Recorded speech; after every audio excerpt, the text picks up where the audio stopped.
somebody took it away from me in the blink of an eye. In less than a month, this woman destroyed what I had worked for 15 years.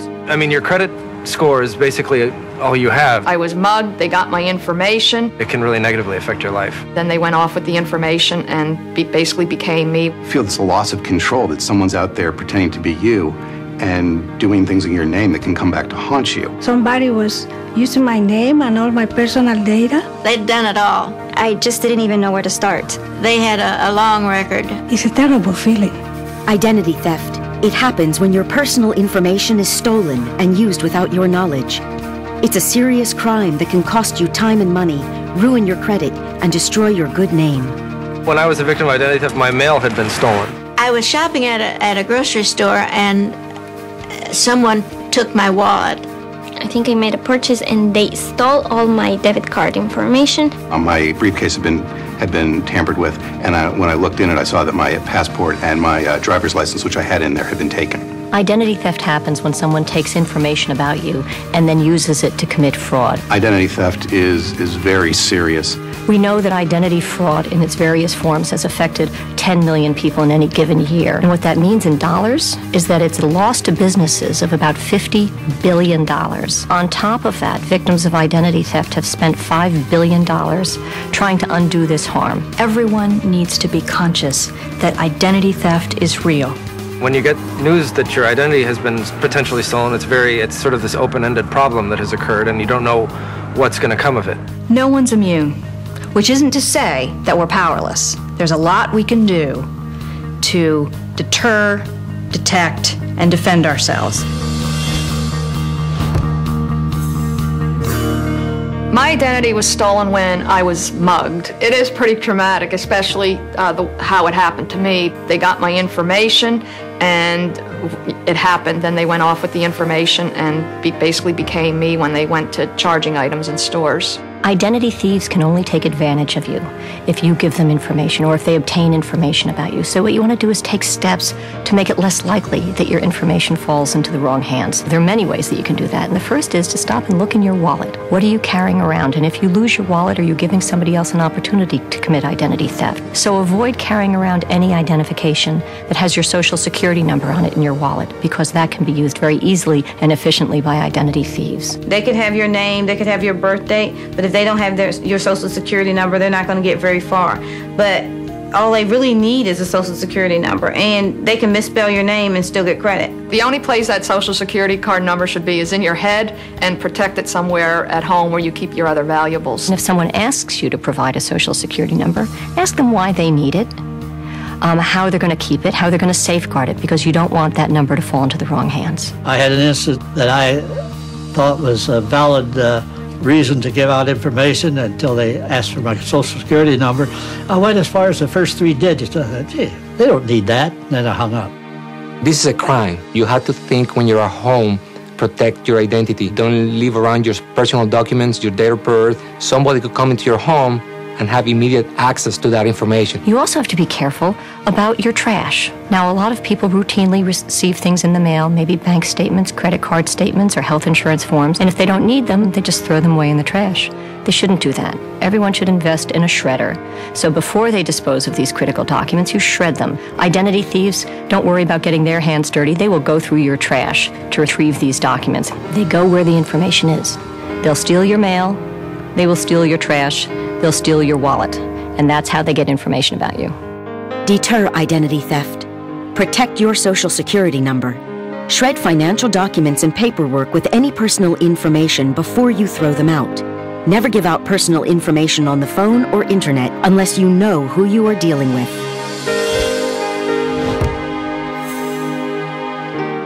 My name is Nicole M. Robinson. The woman who stole my identity, her name is Nicole A. Robinson. She stole my information from the pharmaceutical company that she works for. After this happened, it devastated my financial life. I ordered my credit reports, and I received a credit report in the mail that was 54 pages long.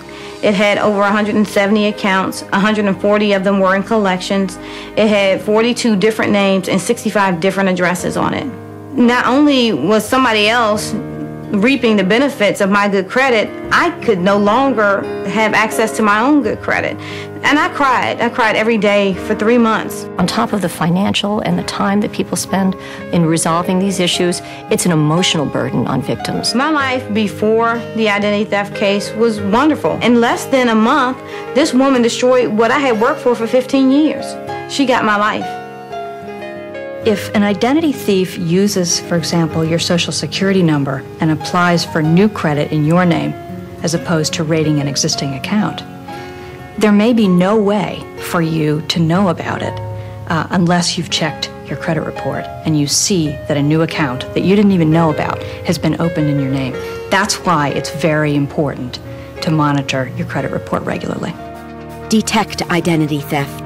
Check your credit report at annualcreditreport.com. Federal law gives you the right to a free credit report every year from the 3 national consumer reporting companies. Review your financial accounts regularly. Look for charges you did not make.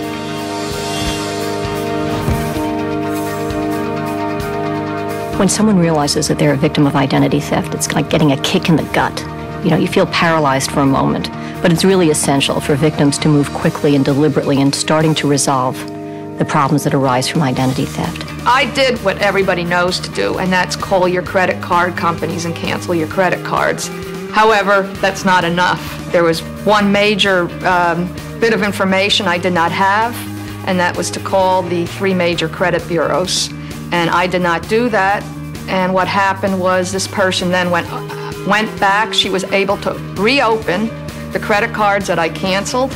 She was also able to open new credit cards in my name. If you find you've become a victim of identity theft, the first thing you need to do is contact one of the 3 major credit reporting agencies and have them put a fraud alert on your file. You got to take it seriously. You even suspect it, you got to put fraud alerts on. You got to take the steps to protect yourself, and you got to inform yourself about what to do so that when it does happen to you, you can do it quickly because time is critical. You next want to contact each of the creditors or other institutions where your information has been misused. Then you follow up in writing and dispute these accounts and get a letter from them resolving these disputed fraudulent accounts. The FTC has an affidavit, which in my case I used, to write out your explanation of what happened that you can then use to submit to creditors trying to collect on fraudulent accounts. When you're trying to tell them, look, my identity was stolen, it helps prove it to them. You next want to contact your local police department, report the crime, and get a copy of the police report. You should contact the police immediately because otherwise you have no proof that there was a crime. It's very important that you report it to the police because there are certain agencies that you need or we recommend that you contact, and they're probably going to refer you back to the police department to see if you have a police report or not. And finally, you need to contact the Federal Trade Commission online at ftc.gov/ID theft or call us toll-free at 877-ID theft to report this to us. Defend against identity theft. Call the 3 credit reporting companies and place a fraud alert on your credit report. Then ask for the free credit report you're entitled to. Close any accounts that you suspect have been tampered with or opened fraudulently. Start by calling the security or fraud department of each company, follow up in writing, and include copies of supporting documents. File a police report. Contact the FTC. Your information also helps law enforcement officials across the country to track down and stop ID thieves. Let's treat our personal information as we would our cash. Let's safeguard it, whether we're at home, whether it's in our purse or our wallet, or at our office. Your personal information is cash, and in the wrong hands, it can destroy your life. The FTC plays a central role in helping victims avoid and recover from identity theft. So we have developed substantial consumer education material that's available on our website at ftc.gov/ID theft. Identity theft is serious, but even if your identity has been stolen and there has been, fraudulent accounts open in your name, you can defend yourself and get those resolved in your favor. There are times when you just do not want to finish and you just want to say, forget it, I can't do this anymore. But you have to find that way inside of you to just keep going because this is something that if you don't clear, it definitely affects the rest of your life. What I want is for us to create a culture of security for our personal information so that this crime in the future will be diminished greatly.